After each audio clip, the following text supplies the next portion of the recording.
আসসালামু আলাইকুম বন্ধুরা, আফসানা কিচেন উইথ ব্লগ আবারও আজকে দুটো রেসিপি নিয়ে চলে এসেছি। দেখাচ্ছি আপনাদেরকে কি কাঁচা তরালে মাছ। এই মাছগুলো আবার শুকনো করে তরালে শুটকি তৈরি হয়, সেই মাছ নিয়েছি আমি। কেটে বেছে ধুয়ে পরিষ্কার করে নিয়ে চলে এসেছি। আচ্ছা, পটল হবে রান্না। এই যে পটল ছিলে কেটে ধুয়ে পরিষ্কার করেও নিয়ে চলে এসেছি। পটলটা পটলের জন্য আলুও ছিলে কেটে পরিষ্কার করে ধুয়ে নিয়েছি। এদিকে হচ্ছে মাছের ঝালের জন্য টমেটো কোচানো, পেঁয়াজ কাঁচা লঙ্কা কোচানো, পটলের জন্য পেঁয়াজ কাঁচা লঙ্কা কোচানো। এদিকে হচ্ছে আদা রসুন বেটে নিয়েছি। পুরোটা জ্বালিয়ে নিয়েছি, চুলার মধ্যে কড়াই বসিয়ে দিচ্ছি। কড়াইটা তখন গরম হোক। মাছটার মধ্যে আমি নুন হলুদ মাখিয়ে নেবো। মাছের মধ্যে নুনটা দিয়ে দিচ্ছি, পরিমাণ মতো হলুদে দিয়ে দিচ্ছি। একটু ভালো করে মাখিয়ে নেবো। কড়াই গরম হয়ে গেছে, মাছটা ভাজার জন্য সাদা তেল ঢেলে দিচ্ছি। তেলটা আমার গরম হয়ে গেছে, মাছগুলো একটা একটা করে ছেড়ে দেবো। সব কড়াইয়ের মধ্যে দিয়ে দেওয়া হয়ে গেছে। এই মাছগুলো বন্ধুরা এক কাঁটার মাছ, এতে কাঁটা নেই। মানে এগুলো সমুদ্রের মাছ, খেতেও খুব সুন্দর মিষ্টি এগুলো মাছগুলো খেতে। এগুলো আমি সব উল্টে দিয়েছি। এক পিস হয়ে গেছে, ওই পিসটা হয়ে গেলে আবার সব মাছগুলো তুলে নেবো। লাল লাল করে মাছগুলো আমার ভাজা হয়ে গেছে, তুলে নিয়েছি। ওই কড়াইতে সর্ষের তেল ঢেলে দিচ্ছি মাছের ঝালটা করার জন্য। পেঁয়াজ আর কাঁচা লঙ্কা কোঁচানো দিয়ে দিচ্ছি। ওটাকে লাল লাল করে ভেজে নিয়ে তারপরে আদা রসুন দেবো। তারপরে পেঁয়াজটা আমার লাল লাল ভাজা হয়ে গেছে, ওর মধ্যে আদা রসুন বাটা দিয়ে দিচ্ছি। নেড়ে চেড়ে নেবো। একটু অল্প করে নুন দেবো। টমেটো কোঁচানোগুলো দিয়ে দেবো। টমেটোটা দেওয়ার পর ওটাকে ভালো করে নেড়ে চেড়ে ভেজে নেবো। তারপরে মশলা দেবো। প্রথমে দেবো হলুদের গুঁড়া পরিমাণ মতো,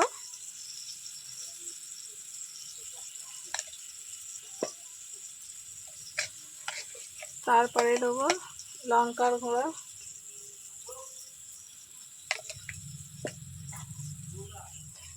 তারপরে দেবো ধনে আর জিরের গুঁড়া। এটা নেড়ে চেড়ে ভালো করে মশলাটাকে পানির মধ্যে কষিয়ে নেবো। মশলাটা আমার কষানো হয়ে গেছে, উপরে তেলগুলো কেমন বড়ি উঠছে। এবার এর মধ্যে পরিমাণ মতো পানি দিয়ে মাছগুলো ঢেলে দিয়ে ঢাকনা দিয়ে ঢাকা দেবে। মশলা কষানো হয়ে গেছে, পানি দিয়ে দিচ্ছি।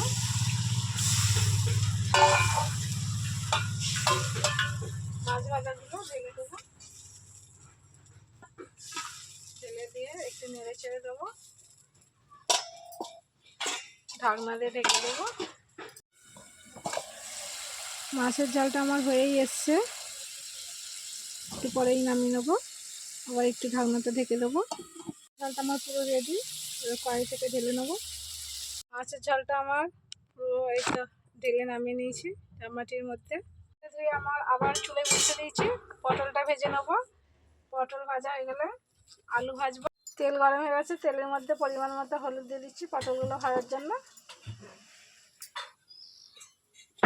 তার মধ্যে পটল কোঁচানোগুলো দিয়ে দিচ্ছি।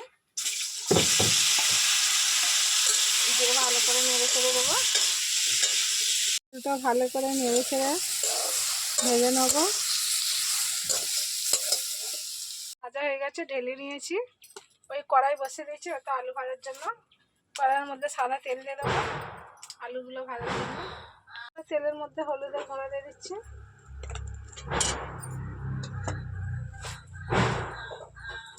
যে ধুয়ে কেটে রাখা কোঁচানো আলুগুলো দিয়ে দিচ্ছি।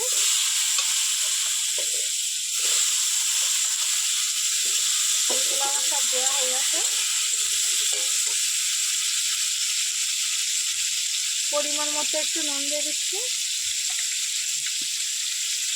তারপর ভালো করে নেড়ে চেড়ে ভেজে নেবো। হয়ে গেছে, আমি পটলের মধ্যেই তুলে নেবো। এইভাবে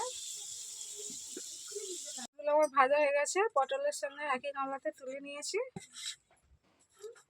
তরকারি করার জন্য আবার সরিষার তেল দিয়ে দিচ্ছি কড়াইয়ের মধ্যে।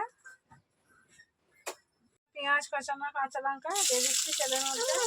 এটা নেড়ে চেড়ে লাল লাল, পেঁয়াজটা আমার লাল লাল হয়ে গেছে। আদা রসুন বাটাটা পেঁয়াজের মধ্যে দিয়ে দেবো।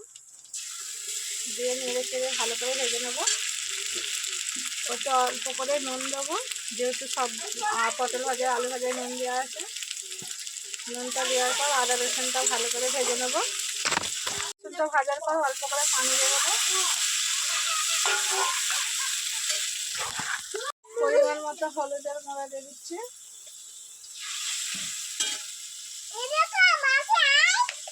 পরিমাণ মতো লঙ্কার গুঁড়া দিয়ে দিচ্ছি,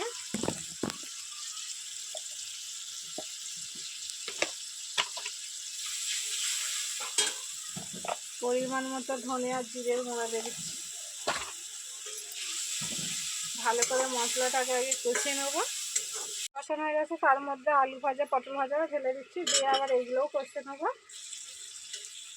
এইগুলো মশলার সঙ্গে ভালো করে নেড়ে চেড়ে কষে নেবো।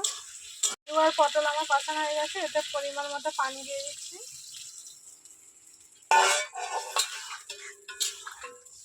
নেড়ে চেড়ে দিয়ে ঢাকনা দিয়ে ঢাকা দিয়ে দেবো। ঢাকনা দিয়ে ঢাকা দিয়ে দিচ্ছি। আমার পটলের তরকারিটা পুরো রেডি, ঢেলে নামিয়ে নেবো। দিয়েছি, ঝাড়ির মধ্যে ঢেলে নিয়েছি। দেখুন বন্ধুরা, মাছের ঝালের কালারটা যা সুন্দর হয়েছে না, দেখতে যতটা সুন্দর হয়েছে খেতে ততটা টেস্টি। এই যে পটলের তরকারিটা দেখুন, এই যে পটলের তরকারিটা বেড়ে নেবো। হাতের মধ্যে ভাত মারা হয়ে গেছে, পটলের তরকারিটা নিয়ে নিয়েছি, মাছের ঝালটাও নিয়ে নেবো। মাছের ঝালটা নিয়ে নিয়েছি, এবার খেয়ে দেখাবো আপনাদেরকে। আমার পুরো ভিডিওটা আপনারা প্রথম থেকে শেষ পর্যন্ত দেখবেন, স্কিপ করবেন না। অবশ্যই লাইক শেয়ার আর নোটিফিকেশন বেলটি বাজিয়ে দেবেন। প্রথমে আমি পটলের তরকারিটা খাবো। খুব দারুণ হয়েছে বন্ধুরা পটলের মতো,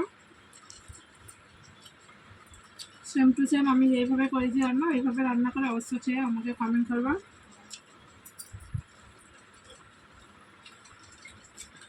মাছটাও ভেঙে নেবো। মাছের ঝালও দুর্দান্ত। আমি যেইভাবে মাছের ঝালটা করলাম এইভাবে সেম টু সেম আপনারা বাড়িতে করে খাবেন, খেয়ে আমাকে অবশ্যই কমেন্ট করবেন। আজকের ভিডিও এখনকার মতোই শেষ হলো, আবার নতুন ভিডিও নিয়ে হাজির হবো।